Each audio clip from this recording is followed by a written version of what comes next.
Assalamualaikum warahmatullahi wabarakatuh. Salam sejahtera, Om Swastiastu, Namo Buddhaya, salam kebajikan untuk kita semua.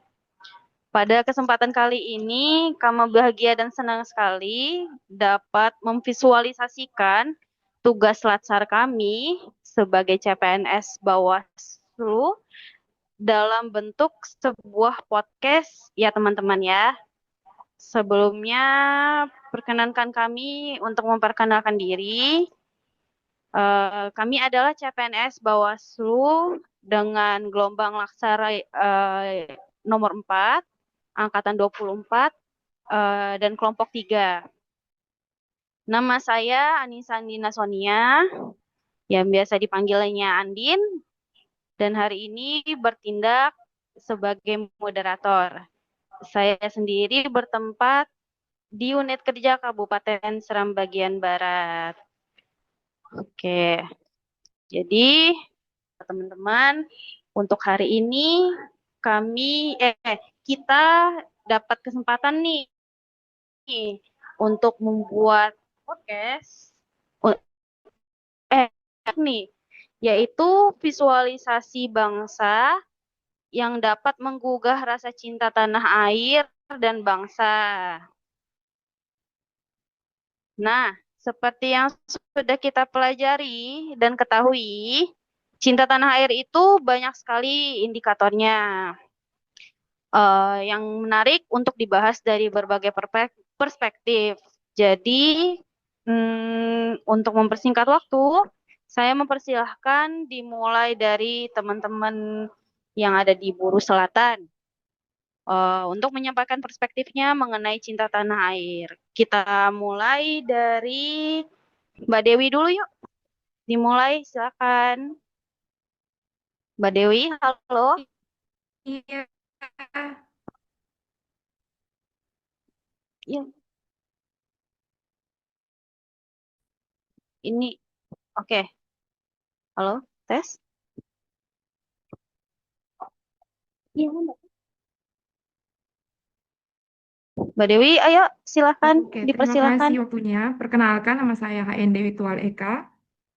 Unit kerjanya di Bawaslu Kabupaten Buru Selatan. Jadi, kalau menurut saya sendiri, salah satu bentuk cinta tanah air yang paling mudah itu adalah bangga menggunakan produk bangsa Indonesia. Yang seperti kita tahu, Indonesia tuh punya banyak ragam budaya. Dan saat ini banyak yang dilestarikan dan diproduksi menjadi produk lokal. Kita bisa menunjukkannya dengan mengutamakan produk lokal. Contohnya nih, saya kan yang di Maluku ada banyak produk yang bisa diperkenalkan. Salah satunya itu misalnya baju cele. Nah, itu merupakan salah satu pakaian khas Maluku. Ada juga tenun tanimbar yang bisa diperkenalkan sebagai bagian dari Indonesia. Nah, dengan melakukan hal tersebut, kita tidak hanya melestarikan budaya dan identitas bangsa, tetapi juga ikut serta meningkatkan kesejahteraan masyarakat Indonesia. Terima Oke, terima kasih banyak Mbak Dewi atas pemaparannya. Ini kayaknya sembari nunggu teman-teman yang di Bursel masuk lagi. Ah, udah ada ya.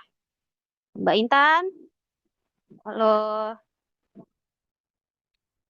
Oke, Mbak Intan, silakan Mbak.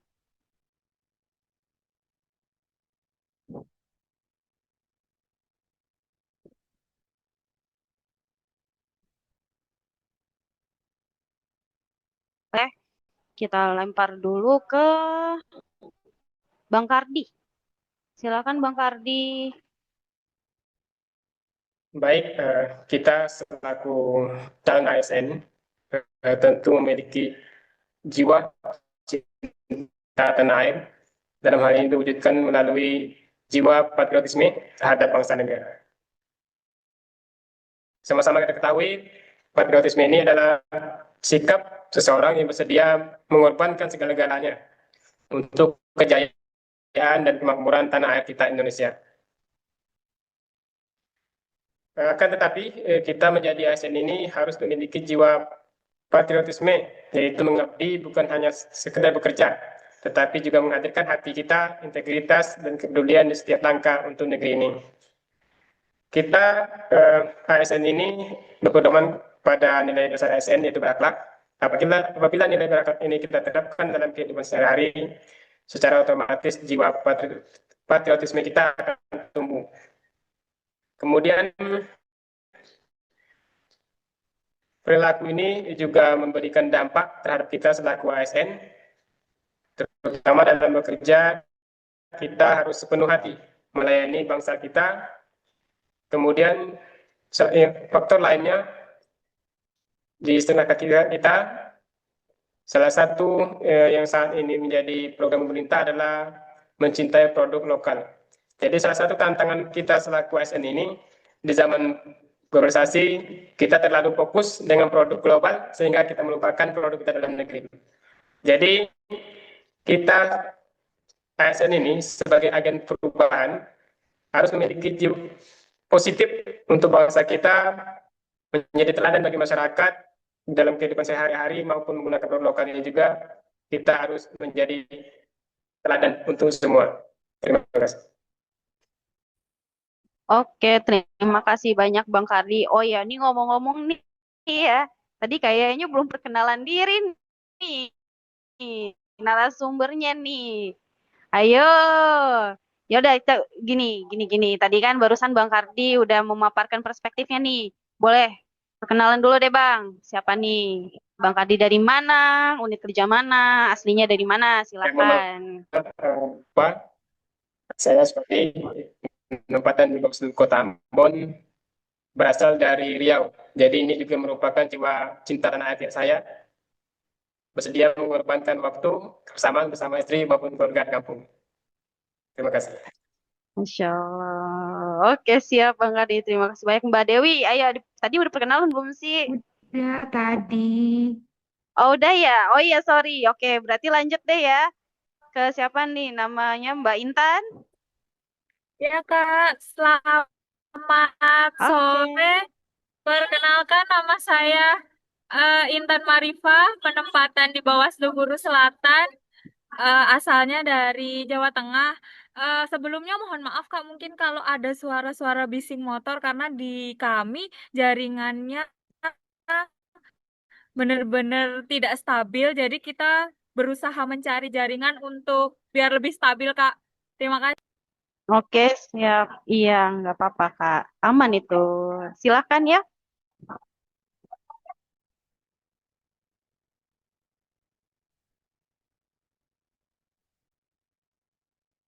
Pak Intan. Boleh dipaparkan perspektifnya, Kak, tentang cinta tanah air, Kak? Oke. Eh, Terima kasih sebelumnya Kak Andin. Kalau menurut saya, salah satu bentuk cinta tanah air yang dapat kita wujudkan adalah kegiatan Latsar ini, di mana Latsar bukan sekedar pelatihan, namun juga sebagai proses untuk pembentukan karakter.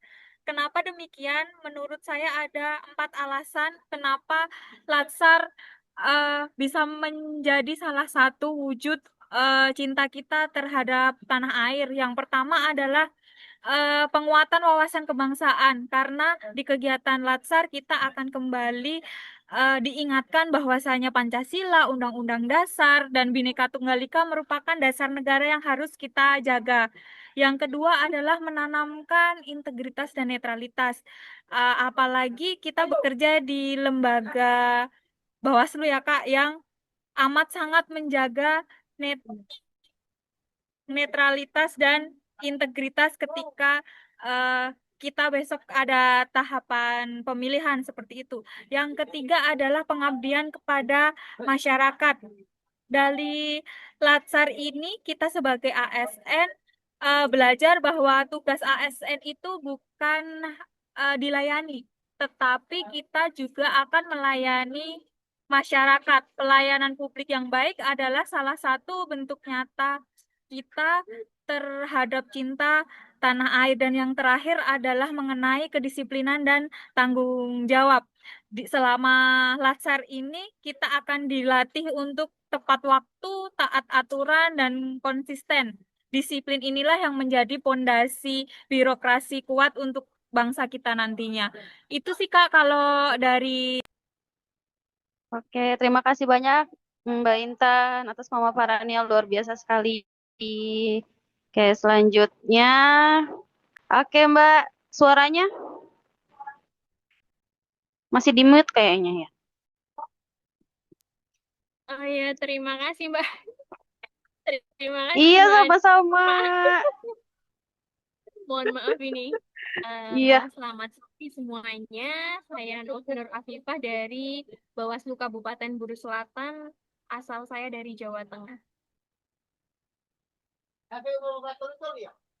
Salah satu perspektif dari cinta tanah air adalah dengan cara menjaga nama baik bangsa dan negara. Apa sih yang bisa kita lakukan untuk menjaga nama baik bangsa dan negara, yaitu dengan cara saling menjaga dan menghargai keberagaman yang ada di Indonesia, yang mana kita tahu Indonesia itu dari Sabang sampai Merauke dengan berbagai suku, ras, agama, budaya, dan bahasa.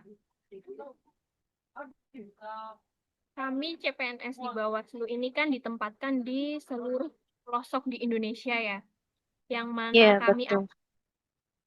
berada di tempat dan lingkungan dengan budaya yang baru yang belum pernah kita temui sebelumnya. Itu akan menjadi wadah bagi kami untuk semakin belajar mengenal betapa kaya dan beragamnya budaya yang ada di Indonesia ini. Eh, Apa yang bisa kami lakukan yaitu dengan cara menghargai keberagaman dan menjaga kelestarian keberagaman yang ada. Ternyata semakin kami menemui keberagaman, akan semakin besar pula rasa cinta kami terhadap Indonesia. Terima kasih, Kak. Oke, baik. Mbak Intan, terima kasih banyak ya atas pemaparannya. Oke, selanjutnya kita ke Pak Ramli. Jangan lupa ya Pak, itu perkenalan dirinya ya Pak.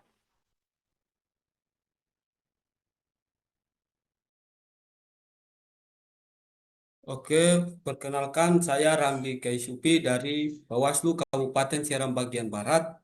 Asal saya dari Kabupaten Seram Bagian Barat. Di sini saya ingin memberikan pendapat saya tentang cinta tanah air. Dalam hal ini, jiwa dan raganya kita itu bangga sebagai warga negara Indonesia.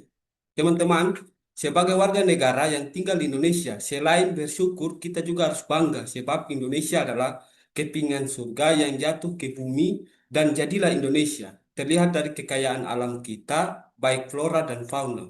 Ada berbagai macam keindahan alam seperti surga yang kita temui di Indonesia bagian timur, yaitu Raja Ampat Papua.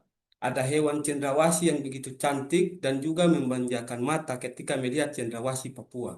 Tapi bukan itu saja yang perlu kita banggakan sebagai warga negara Indonesia, yaitu masyarakat kita yang terdiri dari 1.300 suku dan 300 bahasa daerah, juga mempunyai 6 agama. Coba bayangkan teman-teman, kita diikat dengan Bhinneka Tunggal Ika dan juga Pancasila. Dan hal itu saya sebagai warga negara merasa bangga akan hal yang demikian. Tentu hal ini tidak dimiliki oleh negara lain. Jadi kita harus bangga dengan perbedaan yang begitu banyak, tapi kita semua masyarakat Indonesia begitu kokoh persatuan kita sampai kita masih berada sampai hari ini. Kalau orang Maluku bilang, ale rasa beta rasa, katung semua satu darah. Selain itu, harapan saya, mari kita sama-sama mencintai dan menjaga keutuhan dan kesatuan kita, agar Indonesia bukan hanya dicintai oleh warga negara Indonesia saja, tapi juga seluruh warga dunia. Dengan begitu, semua orang akan bangga, pernah lahir, pernah hidup, dan menjadi warga negara Indonesia. Mungkin itu saja dari saya. Terima kasih. Luar biasa. Oke, luar biasa Pak Ramli. Terima kasih banyak ya atas pemaparan perspektifnya tentang cinta tanah air. Oke, selanjutnya giliran saya pribadi ya untuk memaparkan salah satu poin indikator cinta tanah air, yaitu adalah kita wajib menjaga tanah dan perkarangan serta seluruh ruang wilayah di Indonesia. Menjaga tanah sekitar kita itu juga berarti menjaga menjaga ruang hidup kita agar tetap lestari. Tidak hanya untuk manusia, tapi juga untuk flora dan fauna. Yang memang harus dilindungi karena mungkin ya kan Indonesia tuh banyak flora dan fauna yang sudah langka dan hampir punah gitu ya. Sikap nyatanya itu salah satunya kalau menurut saya sih tidak melakukan penebangan liar karena penebangan liar itu ya kan bisa mengganggu tatanan ekosistem dan habitat dari flora maupun fauna tersebut. Karena kita tahu ya penerbangan liar itu kalau untuk demi kepentingan pribadi merupakan suatu tindakan yang egois yang dapat merusak berbagai tatanan sistem kehidupan, baik untuk manusia itu sendiri, untuk flora dan maupun fauna. Nah, jadi sebelum mengakhiri, saya ingin memberikan poin-poin penting ya yang saya ambil dari teman-teman yang sudah memberikan pemaparannya tentang perspektif cinta tanah air, dimulai dari mulai dari Bang Kardi dulu deh. Kalau Bang Kardi itu tadi bilangnya adalah, sebentar ya, dengan memiliki jiwa patriotisme yang kuat, ASN dapat menjadi agen perubahan yang positif bagi bangsa Indonesia. ASN akan menjadi contoh teladan bagi masyarakat dalam hal cinta tanah air, profesionalisme, integritas, dan pengabdian kepada negara. Lalu selanjutnya saya ingin mengambil poin penting dari Mbak Dewi. Salah satu bentuk dari cinta tanah air adalah bangga menggunakan produk Indonesia. Karena dengan melakukan hal tersebut, kita tidak hanya melestarikan budaya dan identitas bangsa, tapi juga ikut serta meningkatkan kesejahteraan masyarakat Indonesia. Selanjutnya, saya ingin mengambil poin penting dari pemaparannya Mbak Intan ya. Sebentar, Mbak Intan. Oke, kalau menurut Mbak Intan itu, karena alasan mengapa Latsar menjadi salah satu bentuk cinta tanah air adalah yang pertama, penguatan wawasan kebangsaan, yang kedua, menanamkan integritas dan netralitas, yang ketiga, pengabdian kepada masyarakat, dan keempat adalah disiplin dan tanggung jawab. Lalu selanjutnya, pemaparan dari Mbak Novi. Mbak Novi tadi memaparkan intinya mencintai tanah air dengan saling menjaga dan menghargai keberagaman, di mana kita sebagai CPNS Bawaslu ditempatkan di seluruh penjuru Indonesia sehingga menemukan lingkungan dan budaya yang baru. Selanjutnya dari Pak Ramli Kaisupi, poin penting yang telah dipaparkan Pak Ramli itu adalah rasa bangga jiwa dan raga sebagai warga negara Indonesia, di mana Indonesia sebagai negara yang besar, akan budaya kekayaan alam dan juga pesona Indonesia yang luar biasa, dan hal itulah yang memang patut kita banggakan sebab tidak ada di negeri manapun yang sama seperti selain di Indonesia. Begitu, oke. Baiklah, demikian pemaparan perspektif kami CPNS Latsar, CPNS Latsar Bawaslu terhadap cinta tanah air yang telah kami sampaikan di podcast ini. Lebih dan kurangnya mohon dimaafkan atas kendalanya. Terima kasih. Wassalamualaikum warahmatullahi wabarakatuh.